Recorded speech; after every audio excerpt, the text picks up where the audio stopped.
Hey, what's going on YouTube? Welcome back to Upstate Speedtests. It is a blazing hot day here in the southern tier of New York in the greater Binghamton area. That right there is my home tower, it serves my neighborhood. And low band 5G is now enabled right there. We're going to test all three providers right next to the T-Mobile store and the grocery store. I've tested in this parking lot before for you guys, but since low band 5G is now on, we're going to retest and see how things look. Before we get started, make sure to give the video a thumbs up, click subscribe down below. I'd really appreciate it. It really helps the channel grow. I want to hit 1K subs within the next 3 or 4 months. So let's get started. Before we test, RCR Wireless has this interesting story today.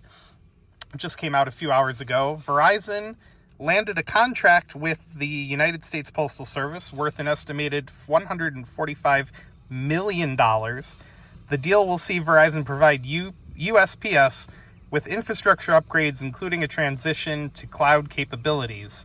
So it's a 10-year contract with the Postal Service, and specifically Maggie Halbeck, I hope I didn't butcher that, Senior Vice President of Verizon Public Sector and President of Verizon Frontline, claimed the partnership will make the USPS customer service network smarter and more efficient.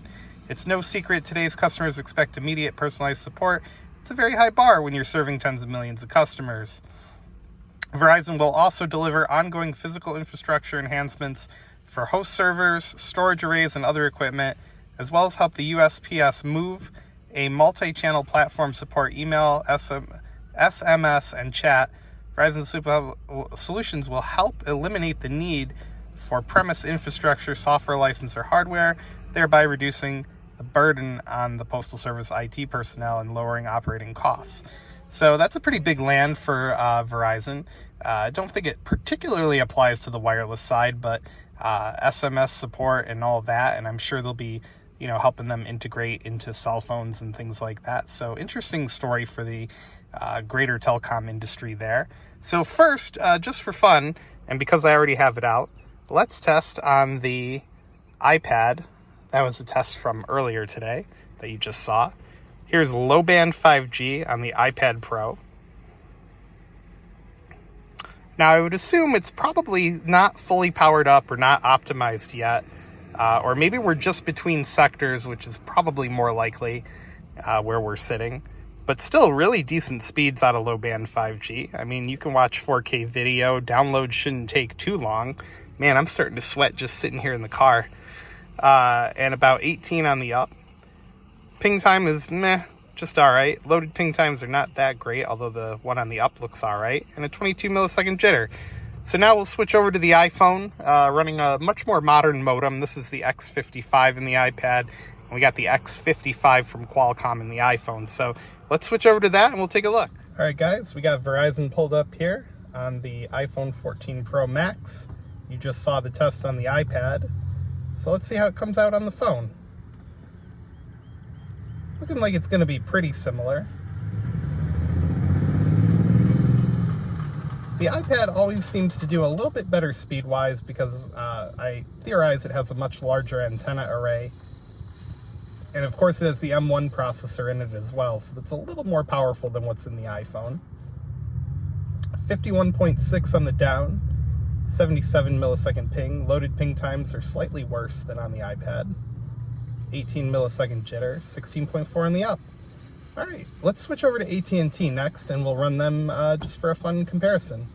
All right, guys, we got AT&T pulled up here. AT&T used to be the lowest rack on the tower until Dish joined the party. It's a 2-sector site that, when they come back to install C-band and DoD, they should probably modernize it and make it a 3-sector, in my armchair engineering opinion.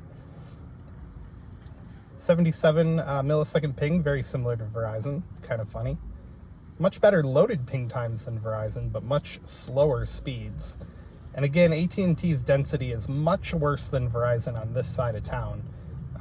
This side of town, they have 3 sites compared to Verizon's 1, 2, 3, 4, and 1, 2, at least 2 small cells and like 4 sites. I think I just dialed up in my head there. So 23 on the down and 23 on the up. Hey, look at that. AT&T's got symmetrical speeds. It's like wireless fiber, right, guys? Anyway, let me know down in the comments how AT&T is in your area. I'll be right back with you. I'm going to switch over to T-Mobile. All right, guys, we are back. We're switched over to T-Mobile. 48 millisecond ping. Amazing. And about 200 on the down, almost. Well, not quite. 171 on the down. Great loaded ping for the download. It looks like the upload is going to be bouncing around. Not sure what's going on there.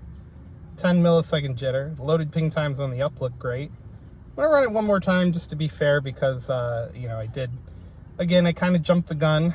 I like to get these going quickly. 39 millisecond ping. There we go. That's much better that time. About 300 on the down. 250, okay.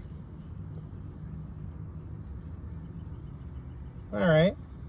T-Mobile in this area has clearly added a lot of home internet subscribers because the speeds during peak times are noticeably slower, I feel like, than they were in the past. Maybe I'm just making that up, but that's just my personal feeling. But still, you know, nothing to complain about here. That's phenomenal. And of course, we're right next to the T-Mobile store here. Anyway, thanks a lot, guys.